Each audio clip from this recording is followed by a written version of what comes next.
was like up top. I was a baller. Like, I'm not gonna lie, I was good. Like, I was good up top. I didn't like to run, so it was kind of like a hey, this for that. But yeah, no, I was put in goal one time, and they just I just kind of enjoyed it. Still like playing in the field, and then the rest was history. Hey! What's up, everyone? This is Masl Midweek with Michelle Gingras. I'm Michelle Gingras, and my guest this week is Willie of the Harrisburg Heat. So stoked to be with you and to chat with you a little bit, to talk a little bit about your career, your journey. And then I just have, like I said, when we were just talking off camera, just some random tidbits that people have told me about you that I want to explore a little bit further. So I know you guys were the team recently in Mexico. Let's start there. Let's talk a little bit about the team to begin with. What was that experience like for you guys? And I know you didn't get the results on the field that you wanted, but overall, what was this past or a few days ago? What was that like? The experience in Chihuahua was amazing. First off, they were super friendly. It was super accommodating.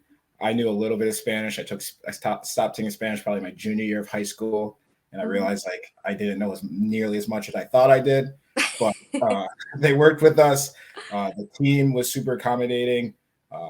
I loved it. And I think my team loved the experience as well. And the stadium and the atmosphere is, I think, the game out down there is just different.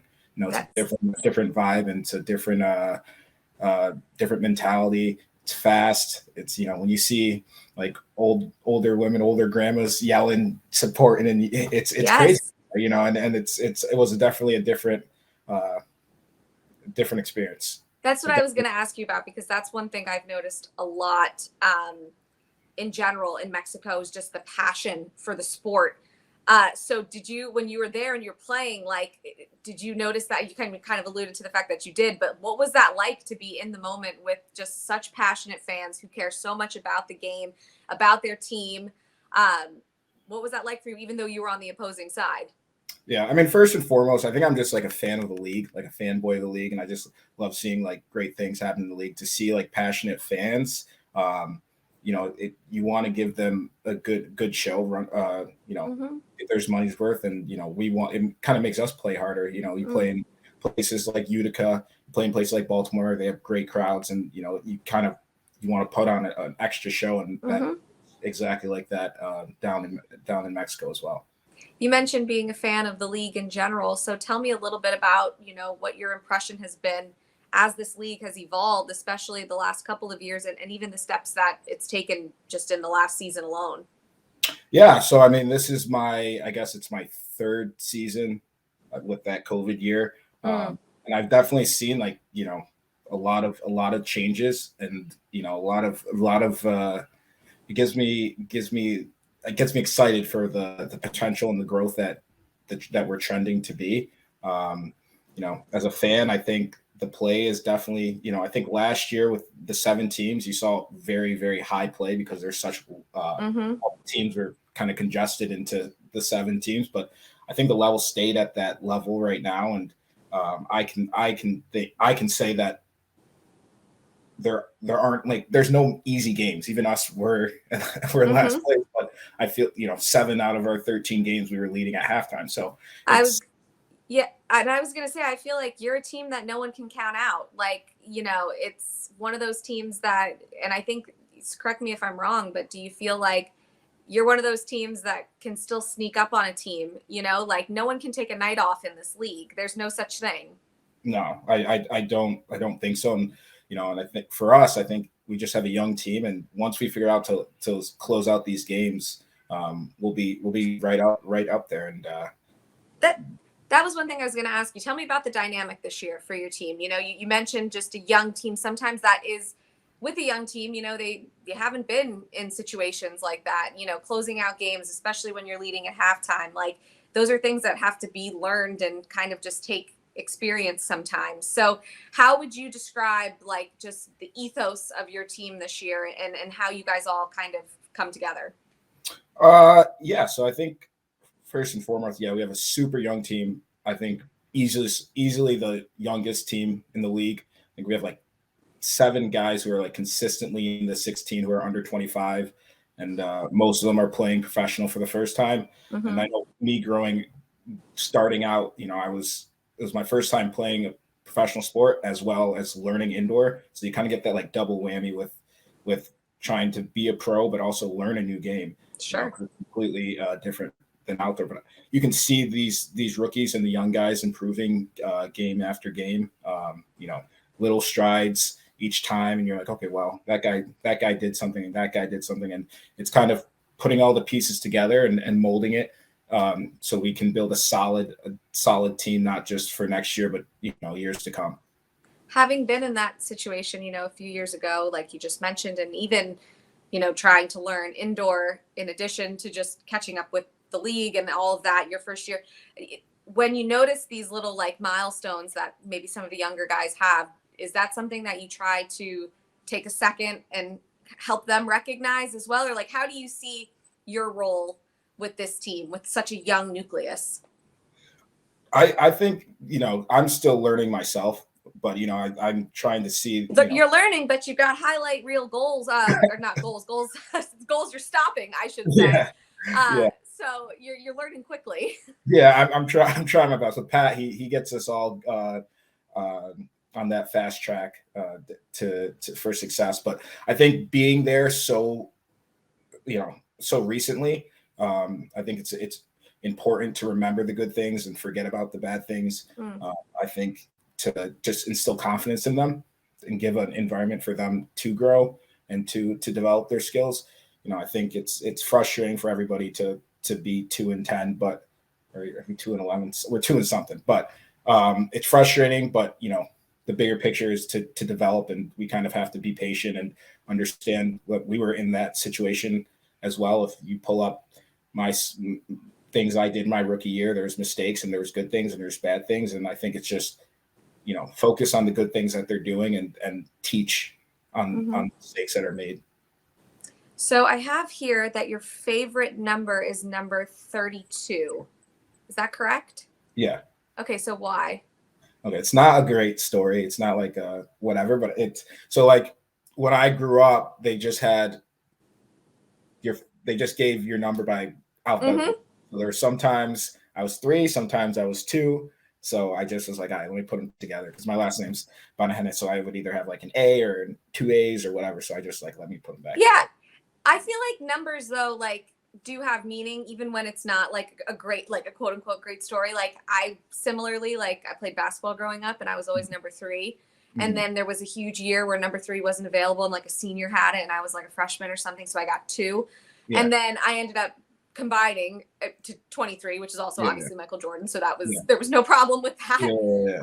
But it ended up having meaning. Like it kind of stuck with me. And there's always this delicate balance between like not letting that get like the superstition of the number. Like I remember the year I didn't get 3. I was like I've never not had 3 before. Like, are you like that at all? Is there anything you're superstitious about? If not your jersey number? Well, I was not. I didn't pick 23 because I'm like, I don't want to be anyone to think I'm Michael Jordan because I'm not Michael Jordan. You're much more humble. I was like 23, like Mike. Okay.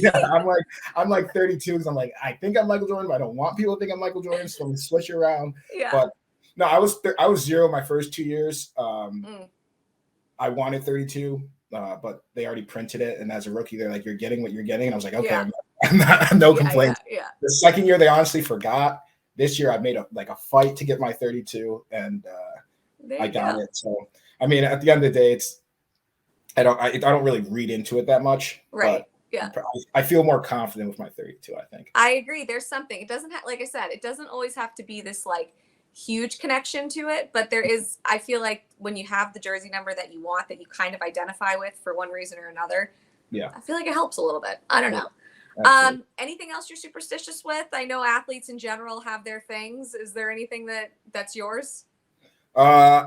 Here, I think the only superstition that I do is I go to the arena before the locker room. That's it. You go out so you want to be on the field before you go into the locker room. Before I go in the locker room. I don't know why, but you don't know why. Don't know why. I just do it. I've gotten fined a couple times because I'll get to the arena. I have to like explain to people like, hey, listen, I'm here but I'm in the arena. Like, Yeah.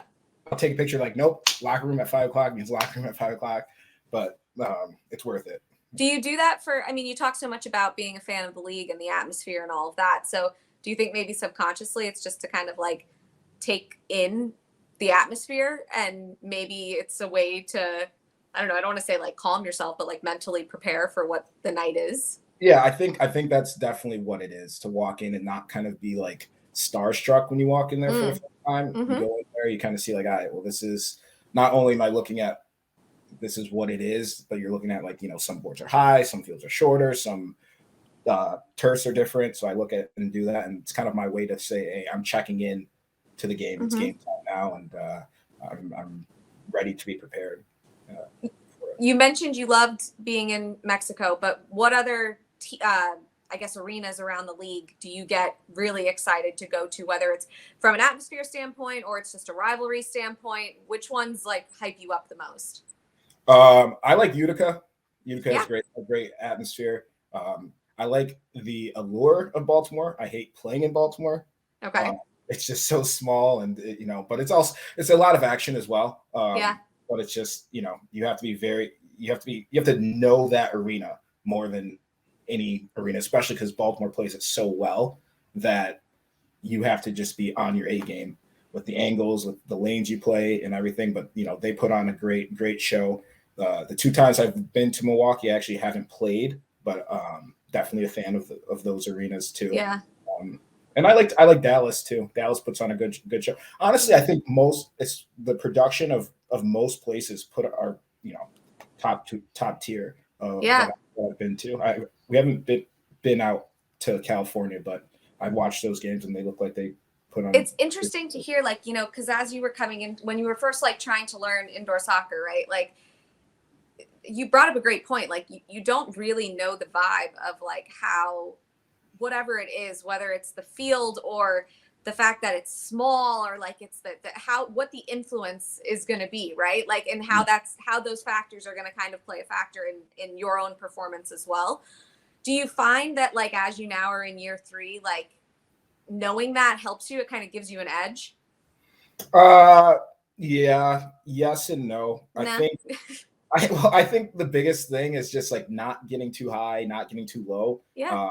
And like not letting at the end of the game, end of the day, it's indoor soccer. So it's, just playing your game, and you kind of have to alter it. But I think me kind of just trying to stay at level and try to stay calm is what the biggest for me. Let me ask you about that, because your position especially, I mean, goalies, and that's a great point. Goalies really in any league, I've heard that a lot. Like, it's really controlling your emotions and being able to stay level-headed, because you have to be, especially in indoor, similarly in hockey, like you're seeing shots constantly. Like, your head has to be on a swivel. So what do you do to kind of keep yourself in the zone in those moments? And is that like your preparation that is part of that, or how do you stay so even keeled? Definitely for warm-ups. Like I'll have my headphones in probably for the whole warm-up. I'm dancing the whole time. I'm just trying to feel good, Yeah, that's good.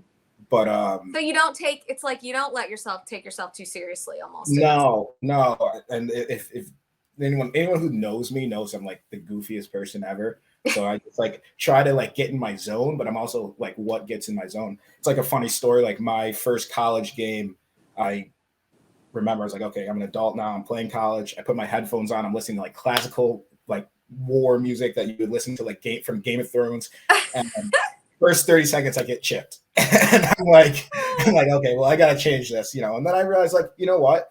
We're just playing. It's not that serious. Like, enjoy it, have fun with it. Right.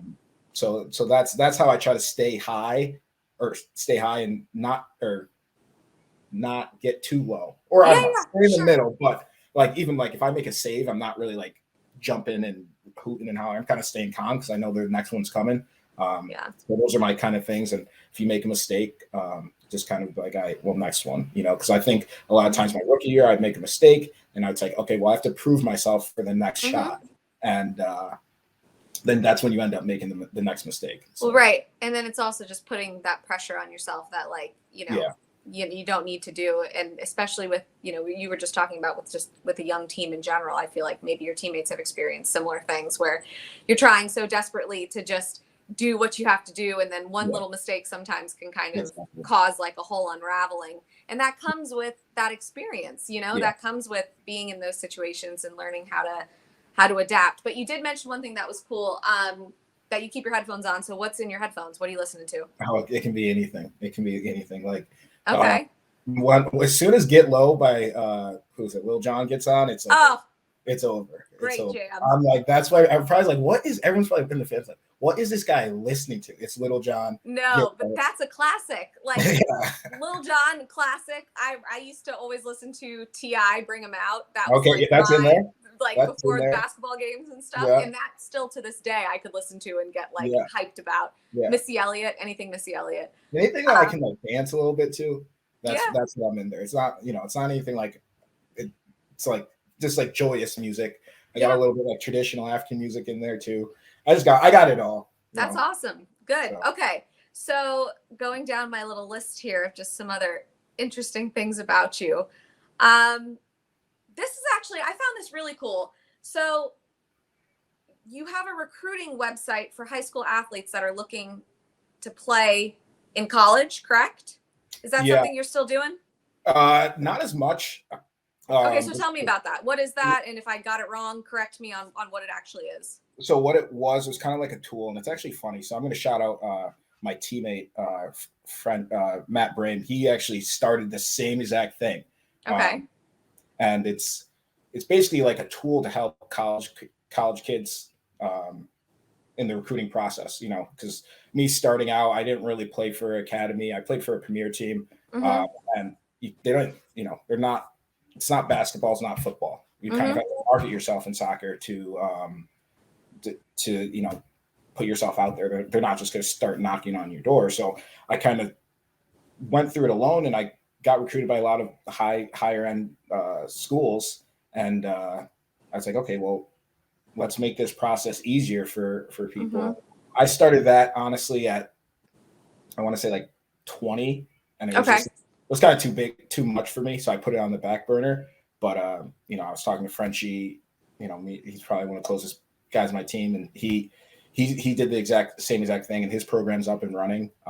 And I kind of want to work with him and see, how we can be. Well, I feel like you're at a kind of perfect time too, where, you hit the nail on the head. Like, one, soccer has grown exponentially in the United States, I would say, in the last 10 years. But additionally, like, you do have to work a little bit harder to get your name out there. And if you have a system that works in a way that is effective to get noticed, why not try to help other people get noticed as well? And continue to grow this game, especially now that there's so many leagues that players that live here and that are born here can play. And it's not only about going overseas. Like, there are other opportunities, other ways to become a professional. Do you think it's something that you'll pursue maybe again later on in life? Or I definitely. I do like a lot of, like, not like a lot of little things, but I run a youth club and actually have a moving company. So it's like I have a lot of like different things. So it's kind of the thing where I was like, I got to put it on the back burner, but it's something I'm definitely passionate about. Definitely like working with colleges, like being an assistant of a college. I kind of know how it works, and not even on on a huge scale, just like being a resource for people. Exactly. Well, and that kind of ties into, you said you have a youth club as well. So like, you obviously have a passion for helping like younger people in the community. So how did you get started with that? And what was the inspiration behind it? So where I live in Rochester, New York, our club just was kind of fading, and I think there was like two teams left, and everyone was going to like the neighboring towns. So I kind of decided, I said, hey, well, maybe we can, I know there's soccer here, and our community is really tight knit. So can we, try to get it to make it work? And the first year was really tough, especially when COVID hit.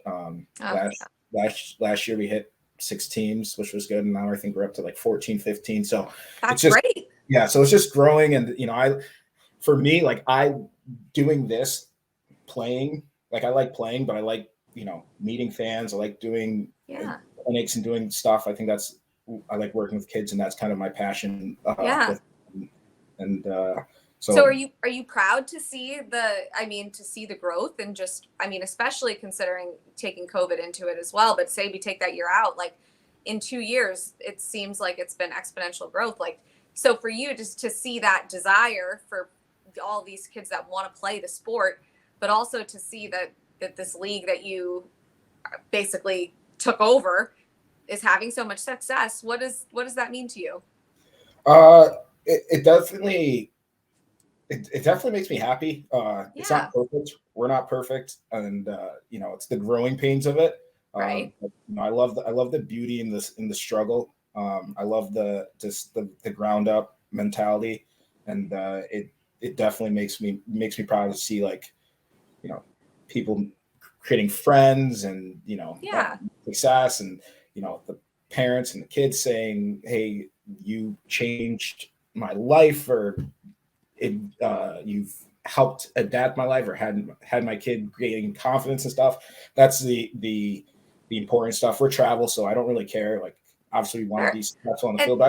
Sorry, go ahead. No, please. I was just gonna say, it's so fulfilling to, like, playing as a professional athlete is very fulfilling, right? You've reached like the highest tier in your career. You've played at every level, and that ticks a box, right? But then to be able to use those same talents to kind of make an impact in other people's lives, and to give back in the way that you're giving, I feel like, at least for me personally, with things like that, you find like a whole different kind of fulfillment from that.